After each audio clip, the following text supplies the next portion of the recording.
श्रीविष्णुसहस्रनामस्तोत्रम्। शुक्लाम्बरधरं विष्णुं शशिवर्णं चतुर्भुजं प्रसन्नवदनं ध्यायेत् सर्वविघ्नोपशान्तये। व्यासं वसिष्ठनप्तारं शक्तेः पौत्रमकल्मषं पराशरात्मजं वन्दे शुकतातं तपोनिधिं। व्यासाय विष्णुरूपाय व्यासरूपाय विष्णवे नमो वै ब्रह्मनिधये वासिष्ठाय नमो नमः।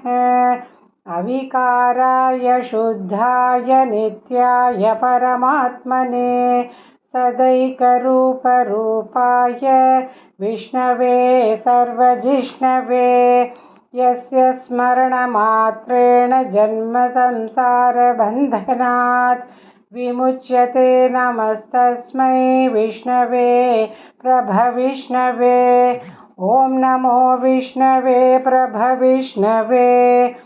श्रीवैशम्पायन उवाच श्रुत्वा धर्मानशेषेण पावनानि च सर्वशः युधिष्ठिरश्शान्तनवं पुनरेवाभ्यभाषत। युधिष्ठिर उवाच किमेकं दैवतं लोके किं वाप्येकं परायणं स्तुवन्तः कं कमच्छन्दः प्राप्नुयुर्मानवा शुभम्। को धर्मः सर्वधर्माणां भवतः परमो मतः किं जपन्मुच्यते चन्दुर्जन्मसंसारबन्धनात्। श्रीभीष्म उवाच जगत्प्रभुं देवदेवमनन्तं पुरुषोत्तमं स्तुवन्नाम सहस्रेण पुरुषः सततोत्थितः। तमेव चार्चयन्नित्यं भक्त्या पुरुषमव्ययम् ध्यायन् स्तुवन्नमस्यंश्च यजमानस्तमेव च। अनादिनिधनं विष्णुं सर्वलोकमहेश्वरं लोकात्यक्षं स्तुवन्नित्यं सर्वदुःखादिकोपवेत्। ब्रह्मण्यं सर्वधर्मज्ञं लोकानां कीर्तिवर्धनं लोकनाथं महद्भूतं सर्वभूतभवोद्भवम्। एष मे सर्वधर्माणां धर्मोऽधिकतमो मतः यद्भक्त्या पुण्डरीकाक्षं स्तवैरर्चेन्नरः सदा। परमं योपमहत्तेजः परमं यो महत्तपः परमं यो महद्ब्रह्म परमं यः परायणम्।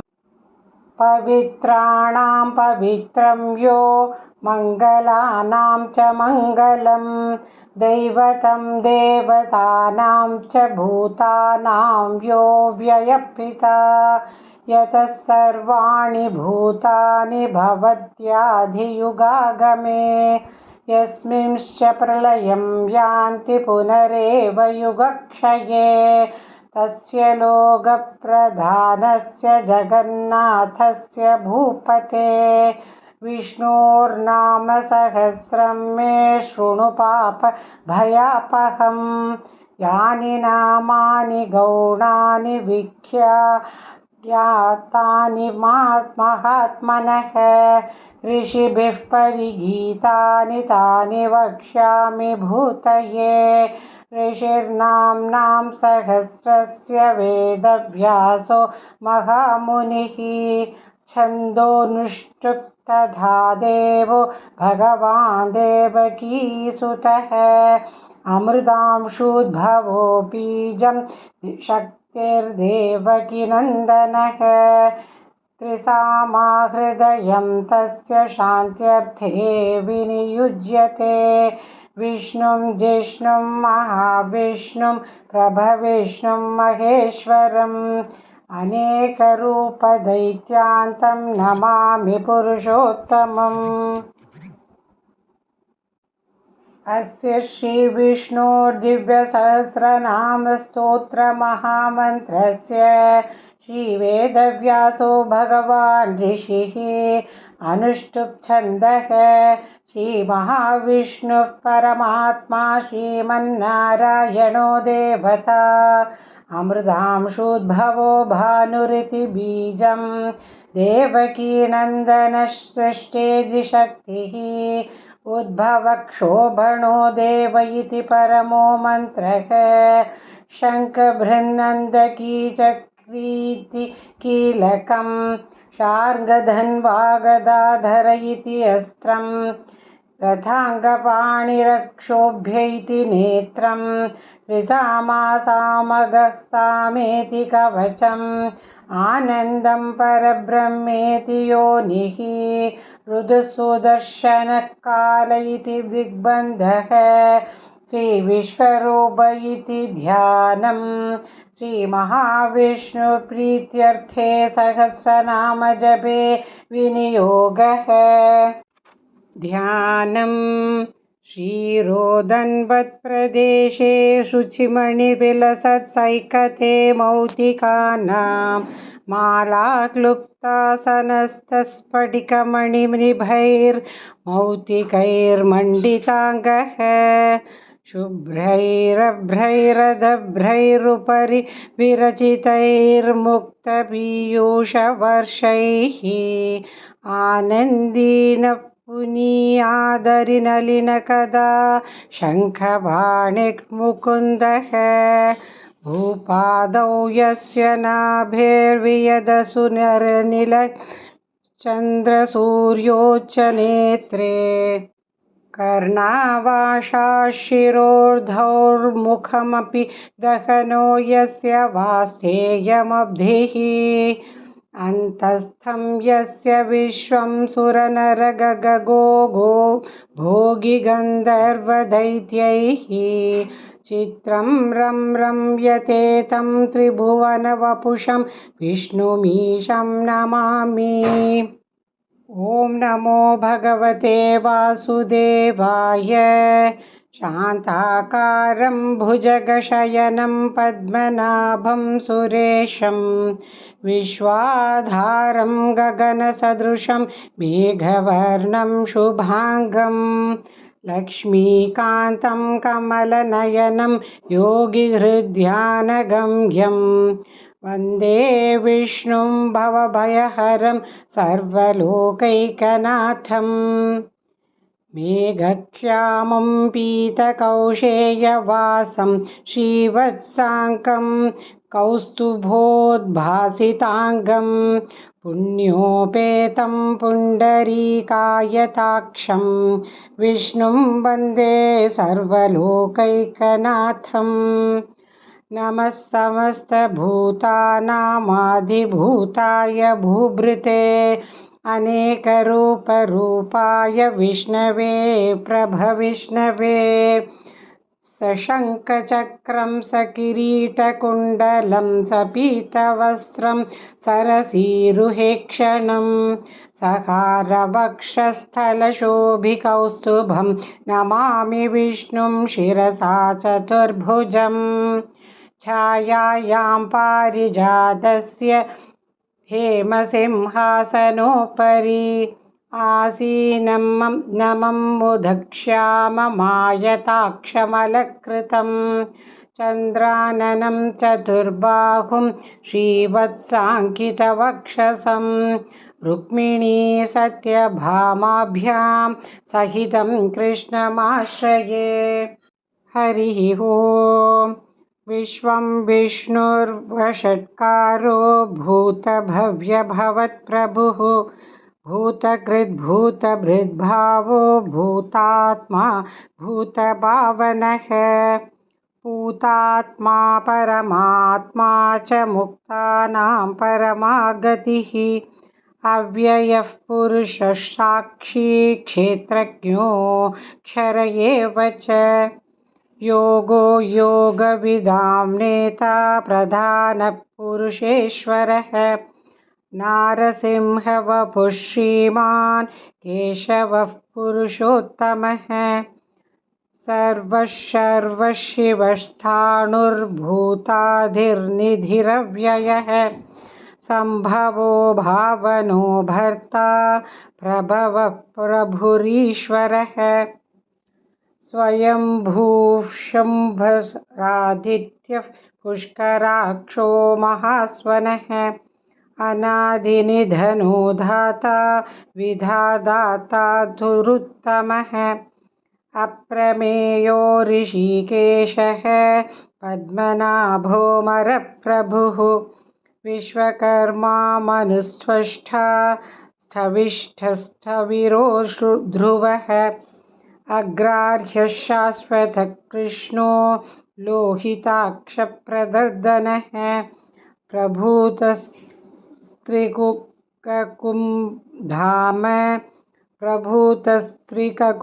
धाम पवित्रमङ्गलं परम् ईशानप्राणदप्राणो ज्येष्ठश्रेष्ठप्रजापतिः हिरण्यगर्भो भूगर्भो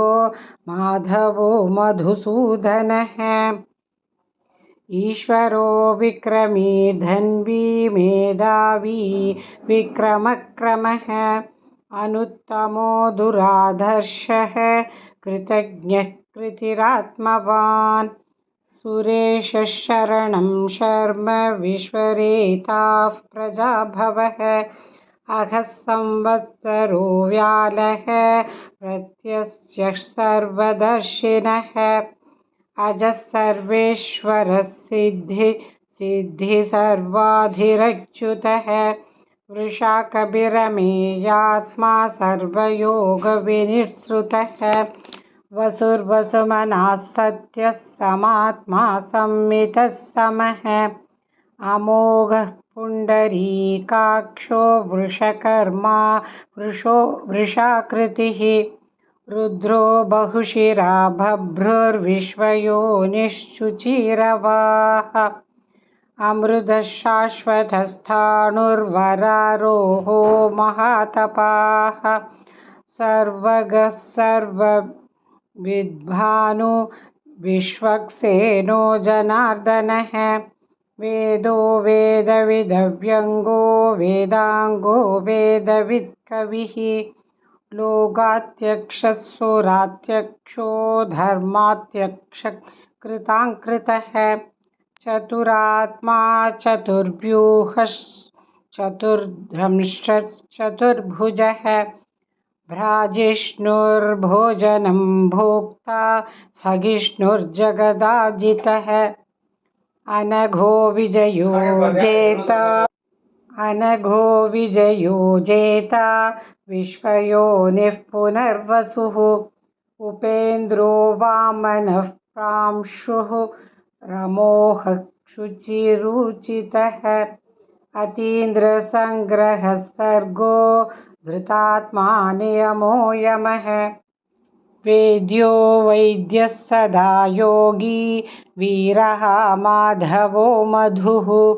अतीन्द्रियो महामायो महोत्साहो महाबलः महाबुद्धिर्महावीर्यो महाशक्तिर्महाद्युतिः अनिर्देश्य वपुः श्रीमान् मे आत्मा महादृक् महेश्वासो महीभर्ता श्रीनिवासः सतां गतिः अनिरुद्धः सुरानन्दो गोविन्दो गोविताम्पतिः मरीचिर्दमनो हंसः सुपर्णो भुजगोत्तमः हिरण्यनाभः सुतपाः पद्मनाभः प्रजापतिः अमृत्युः सर्वधृक्सिंहः सन्दाता सन्धिमान् स्थिरः अजो दुर्मक्षणः साष्टा विश्रुतात्मा सुरारिः गुरुतमो धाम सत्यः सत्यपराक्रमः निमिषो निमिषस्रग्वी वाचस्पतिरुदारधीः अग्रणीर्ग्रामणीर्श्रीमान् न्यायो नेता समीरणः सहस्रमूर्धा विश्वात्मा सहस्राक्षः सहस्रभात् आवर्तनो निवृत्तात्मा संवृतः सम्भ्रमर्दनः अहः संवस्तको वह्नि रनिलो धरणीधरः सुप्रसादप्रसन्नात्मा विश्वधृक् विश्वभृग्विभुः सत्कर्ता सत्कृतः साधुर्जघ्नुर्नारायणो नरः असङ्ख्येयो प्रमेयात्मा विशिष्टः शिष्टकृच्छुचिः सिद्धार्थसिद्धसङ्कल्पः सिद्धिदः सिद्धिसाधनः वृषाही वृषभो विष्णुर्वृषभर्वा वृषोधरः वर्धनो वर्धमानश्च विविक्तः श्रुतिसागरः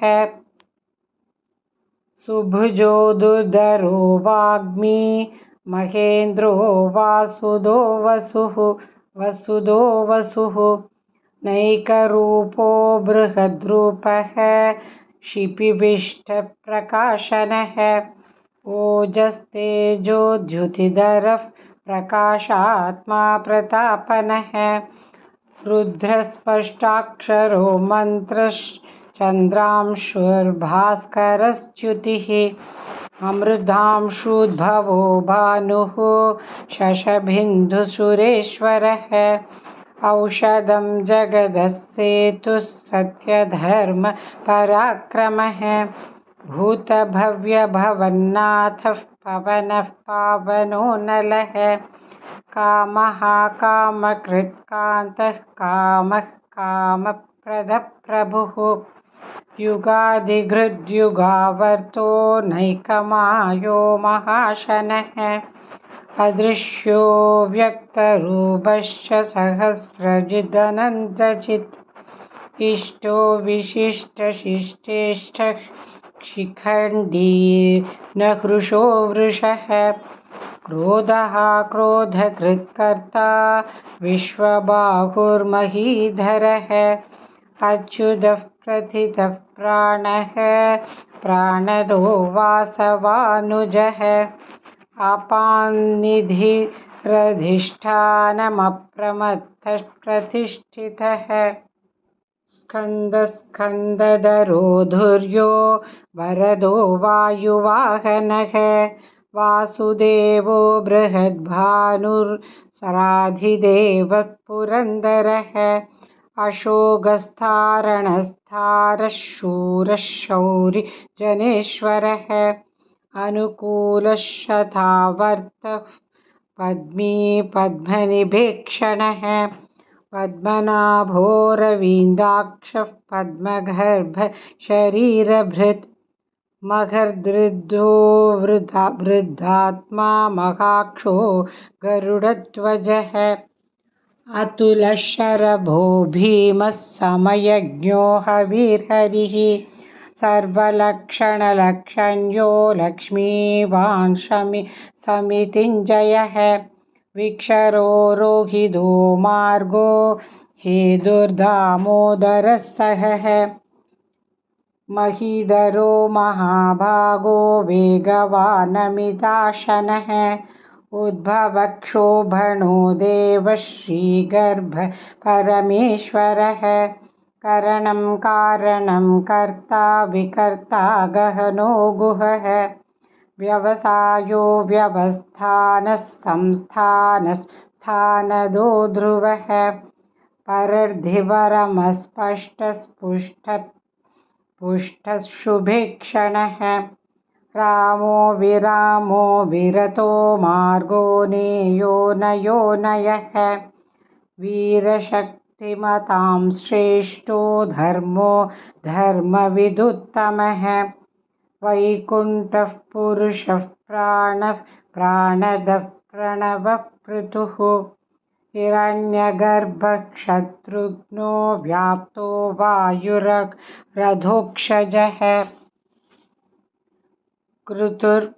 ऋतुर्सुदक्षिणस्कालः परमेष्टिपरिग्रहः उग्रसंवत्सरो दक्षो विश्रामो विश्वदक्षिणः विस्तारस्थावरस्थाणुः प्रमाणं बीजमव्ययम् अर्थोऽनर्थो महाकोशो महाभोगो महाधनः अनिर्विण्णस्थविष्ठो भूर्धर्मयूपो महामखः नक्षत्रनेमिर्नक्षत्री क्षमक्षामः क्षमीहनः यज्ञयुज्यो महेज्यश्च क्रतुस्सहस्रं शताङ्गतिः सर्वदर्शी विमुक्तात्मा सर्वज्ञो ज्ञानमुत्तमम् सुव्रतः सुमुखः सूक्ष्मः सुघोषः सुखदः सुहृत्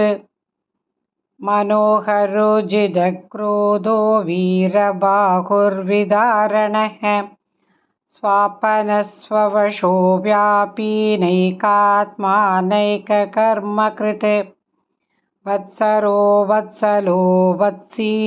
रत्नगर्भो धनेश्वरः धर्मगुब्धर्मकृत् धर्मी सदसत्सत्क्षरमक्षरम् अभिज्ञाता सहस्रांशुर्विधाता कृतलक्षणः गभस्थिनेमिस्सत्त्वस्थः सिंहो भूतमहेश्वरः आदिदेवो महादेवो देवेशो देवभृद्गुरुः उत्तरो गोपतिर्गोप्ता ज्ञानगम्यपुरातनः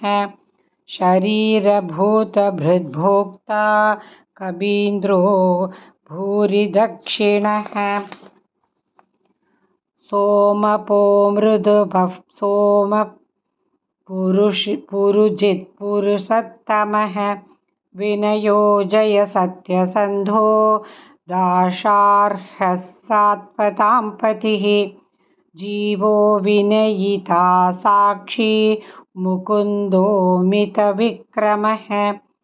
अम्भोनिधिरदन्तात्मा महोदधिशयोऽन्तकः अजो महार्हः स्वाभाव्यो जितामित्रप्रमोदनः आनन्दो नन्दनो नन्दः सत्यधर्मा त्रिविक्रमः महर्षिः कपिलाचार्यः कृतज्ञो मेदिनीपतिः त्रिपदस्त्रिदशाध्यक्षो महाशृङ्गः कृतान्तकृत् महावराहो गोविन्दः सुषेणः कनकाङ्गदी गुह्यो गभीरो गहनो गुप्तश्चक्रगदाधरः वेदास्वाङ्गो जिदकृष्णो दृढः सङ्कक्षणोच्युतः वरुणो वारुणो वृक्षः पुष्कराक्षो महामनाः भगवान् भगहानन्दी वनमाली हलायुधः आदित्यो ज्योतिरादित्यः सहिष्णुर्गतिसत्तमः सुधन्वाखण्डपरशुर्दारुणो द्रविणप्रदः दिवस्पृक् सर्वधृग्व्यासो वाचस्पतिरयोनिजः त्रिसामासामगः साम निर्वाणं भेषजं विशके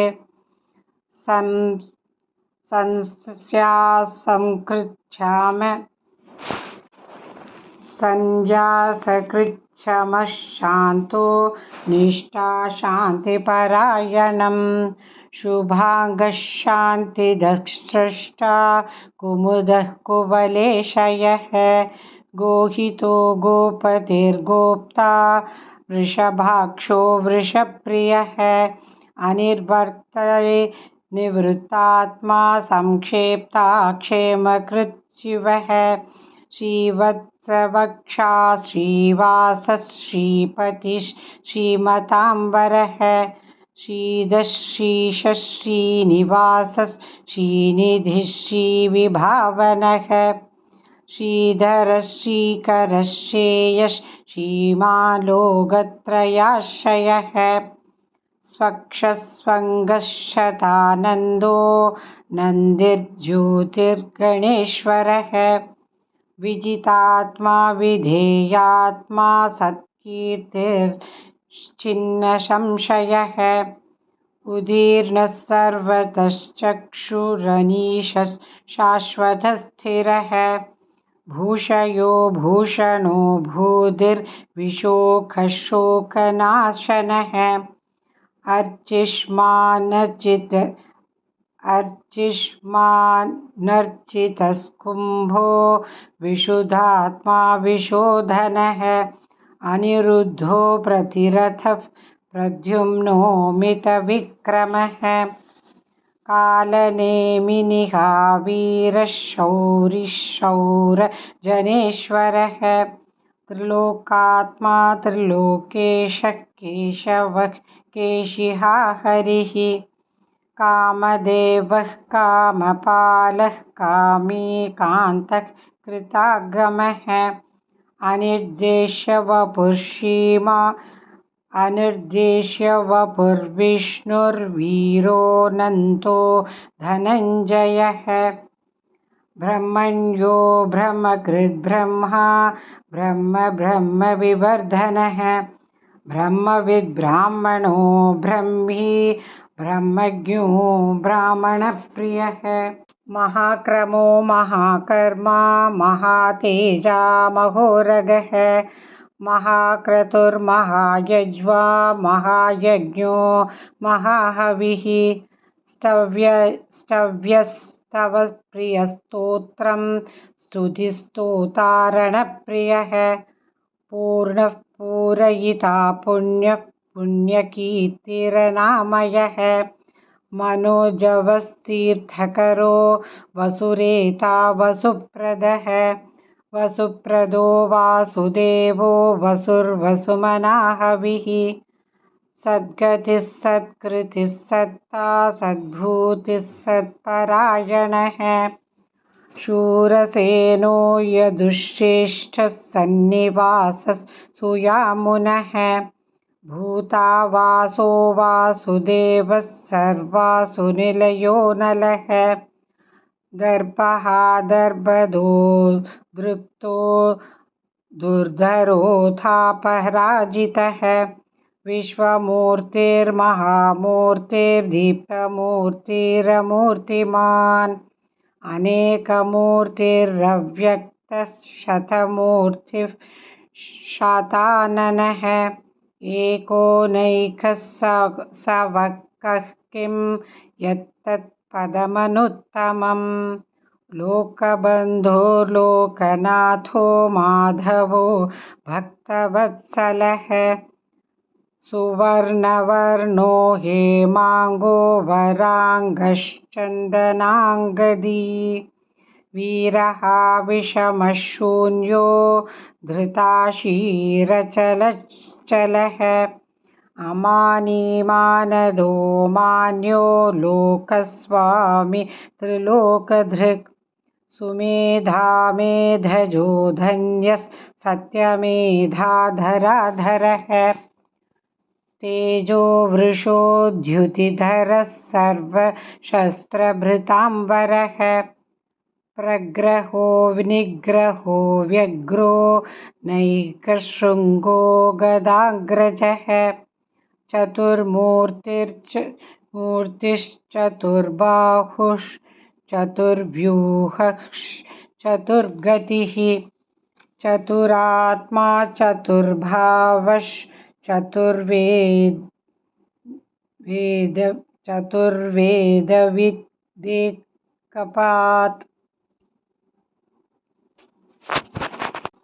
चतुर्मूर्ति चतुर्बाहु चतुर्व्यूह चतुर्गतिः चतुरात्मा चतुर्भावश्चतुर्वेद विदेकपात् समावर्तो निवृत्तात्मा दुर्जयो दुरधिक्रमः दुर्लभो दुर्गमो दुर्गो दुरावासो दुरारिहा शुभांगो लोकसारंगः सुतन्तुवर्धनः इंद्रकर्मा महाकर्मा कृतकर्मा कृतागमः उद्भवः सुन्दरः सुन्धो रत्ननाभः सुलोचनः अर्को वाजसनः शृङ्गी जयन्तः सर्वविजयी सुवर्णबिन्दुश्रक्षोभ्यः सर्ववागीश्वरेश्वरः महाह्रदो महागर्तो महाभूतो महानिधिः कुमुदः कुन्दरः कुन्दः पर्जन्यः पावनो निलः अमृताशो मृधवपुः सर्वज्ञः सर्वतोमुखः सुलभः सुवृद्धः सिद्धः शत्रुजित् शत्रुतापनः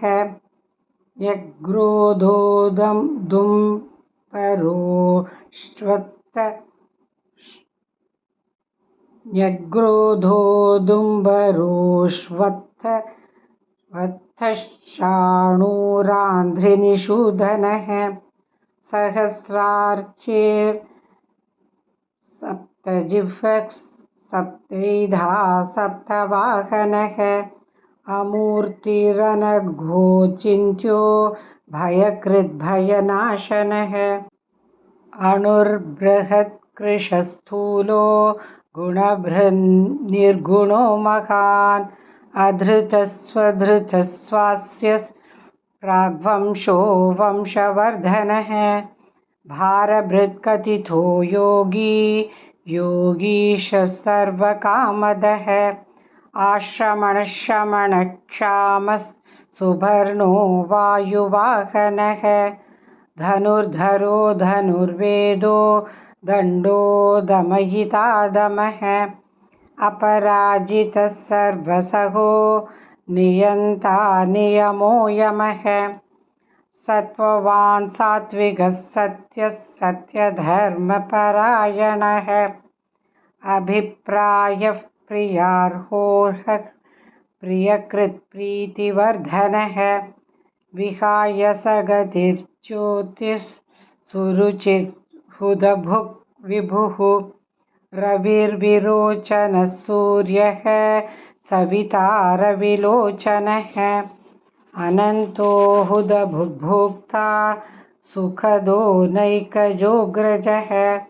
अनिर्विण्णः सदामर्षि लोकाधिष्ठानमद्भुतः सनातनतमः कपिलः कपिसप्रप्ययः स्वस्तिदः स्वस्तिकृत् स्वस्ति स्वस्तिभुक् स्वस्ति दक्षिणः अरौद्रकुण्डली चक्री विक्रम्यूर्जितशासनः सप्ताधिकः सप्तसहः शिशिरः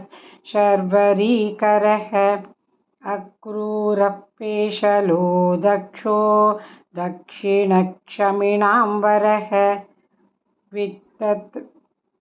विद्वत्तमो वीतभयः पुण्यश्रवणकीर्तनः उत्तारणो दुष्कृतिः पुण्यो दुःस्वप्ननाशनः वीरः रक्षणः सन्तो जीवनः पर्यवस्थितः अनन्तरूपो नन्दश्री विजितमञ्जूर्भयापहः चतुरश्रो गभीरात्मा विधिशो व्याधिशो दिशः अनादिर्भूर्भुवो लक्ष्मीः सुवीरो रुचिराङ्गदः जननो जनजन्माधिर्भीमो भीमपराक्रमः आधारनिलयो धाता पुष्पहासः प्रजागरः ऊर्ध्वगः सप्तथाचारः प्राणदः प्रणवः पणः प्रमाणं प्राणनिलयः प्राणभृत् प्राणजीवनः तत्त्वं तत्त्वविदेकात्मा जन्म मृत्युजरातिगः भूर्भुवः स्वस्तरुस्तारः सविता प्रपितामहः यज्ञो यज्ञपतिर्यज्वा यज्ञाङ्गो यज्ञवाहनः यज्ञभृद्यज्ञभृद्यज्ञी यज्ञभृद्यज्ञसाधनः यज्ञादकृत् यज्ञगुह्यमन्नमन्नाद एव च आत्मयोनिस्वयं जातो वैखानः सामगायनः देवकीनन्दनश्रेष्ठा क्षितीशस्पापनाशनः शङ्खभृन्नन्दकी चक्री शार्ङ्गधन्वागदाधरः रथाङ्गपाणिरक्षोभ्यः सर्वप्रहरणायुध ॐ नम इति वनमाली गदीशार्गी शङ्खी चक्री च नन्दकी श्रीमान्नारायणो विष्णुर्वासुदेवोऽभिरक्षतु वनमाली गदीशार्गी शङ्खी चक्री च नन्दकी श्रीमान्नारायणो विष्णुर्वासुदेवोऽभिरक्षतु वनमाली गदीशार्गी शङ्खी चक्री च नन्दकी श्रीमान्नारायणो विष्णुर्वासुदेवोऽभिरक्षतु इतीदं कीर्तनीयस्य केशवस्य महात्मनः नाम्नां सहस्रं दिव्यानामशेषेण प्रकीर्तितं य इदं शृणुयान्नित्यं यश्चापि परिकीर्तयेत् नाशुभं प्राप्नुयात् किञ्चित् सोमुत्रेह च मानवः वेदान्तगो ब्राह्मणः स्यात् क्षत्रियो विजयी भवेत् वैश्यो धनसमृद्धः स्यात् शूद्रः सुखमवाप्नुयात् धर्मार्थी प्राप्नुयात् धर्ममर्थार्थी चार्थमाप्नुयात् कामानवाप्नुयात् कामी प्रजार्थी चाप्नुयात् प्रजाम् भक्तिमान् यः सदुत्थाय शुचिस्तद्गतमानसः सहस्रं वासुदेवस्य नाम्नामेतत् प्रकीर्तयेत् यशः प्राप्नोति विपुलं याति प्राधान्यमेव च अचलां श्रियमाप्नोति श्रेयः प्राप्नोत्यनुत्तमम् न भयं क्वचिदाप्नोति वीर्यं तेजश्च विन्दति भवत्यरोगो द्युतिमान् बलरूपगुणान्वितः रोगार्थो मुच्यते रोगात् बद्धो मुच्येद बन्धनात् भयान्मुच्येत भीतस्तु मुच्येतापन्न आपदः दुर्गाण्यतितरत्याशु पुरुषः पुरुषोत्तमं स्तुवन्नाम सहस्रेण नित्यं भक्तिः समन्वितः वासुदेवाश्रयो मर्त्यो वासुदेवपरायणः सर्वपापविशुद्धात्मा याति ब्रह्म सनातनं न वासुदेवभक्तानां मशुभं विद्यते क्वचित् जन्ममृत्युजराव्याधिभयं नैवोपजायते इमं स्तव मदीया न श्रद्धा भक्तिसमन्वितः युज्येतात्मसुखक्षान्तिश्रीधृति स्मृतिकीर्तिभिः न क्रोधो न च मात्सर्यं न लोभो नाशुभा मतिः भवन्ति कृतपुण्यानां भक्तानां पुरुषोत्तमे द्यौसचन्द्राख नक्षत्राखं दिशो भूर्महोदधिः वासुदेवस्य वीर्येण वितृतानि महात्मनः ससुरासुरगन्धर्वं सयक्षोरगराक्षसं जगद्वशे वर्ततेदं कृष्णस्य सचराचरम् इन्द्रियाणि मनोबुद्धिः सत्त्वं तेजो बलं द्युतिः वासुदेवात्मकान्याहुः क्षेत्रं क्षेत्रज्ञ एव च सर्वागमानामाचारः प्रथमं परिकल्पते आचारप्रभवो धर्मो धर्मस्य प्रभुरच्युतः ऋषयः पितरो देवा महाभूतानि धातवः जङ्गमाजङ्गमं चेदं जगन्नारायणोद्भवम् योगो ज्ञानं तथा साङ्ख्यं विद्याशिल्पाधिकर्म च वेदाशास्त्राणि विज्ञानमेतत् सर्वजनार्दनात् एको विष्णुर्महद्भूतं पृथग्भूतान्यनेकशः त्रीलोकान् व्याप्य भूतात्मा भुङ्क्ते विश्वभुगव्ययः इमं स्तवं भगवतो विष्णोर्व्यासेन कीर्तितं पठेच्च इच्छेत् पुरुषः श्रेयः प्राप्तुं सुखानि च विश्वेश्वरम् अजं देवं जगतः प्रभुमव्ययं भजन्ति ये पुष्कराक्षं न ते यान्ति पराभवम् ॐ नमः इति अर्जुन उवाच पद्मपत्रविशालाक्ष पद्मनाभसुरोत्तम भक्तानां मनुरक्तानां त्राता भव जनार्दन श्रीभगवानुवाच यो मां नाम सहस्रेण स्तोतुमिच्छति पाण्डव सोऽहमेकेन श्लोकेन स्तुत एव न संशय ॐ नमः इति व्यास उवाच वासनात् वासुदेवस्य वासितं भुवनत्रयं सर्वभूतनिवासोऽसि वासुदेव नमोऽस्तु ते श्रीवासुदेव नमोऽस्तु ॐ नमः इति पार्वती उवाच केनोपायेन लघुना विष्णोर्नाम सहस्रकं पठ्यते पण्डितैर्नित्यं श्रोतुमिच्छाम्यहं प्रभो ईश्वर उवाच श्रीराम राम रामेति रमे रामे मनोरमे सहस्रनाम तत्तुल्यं रामनाम वरानने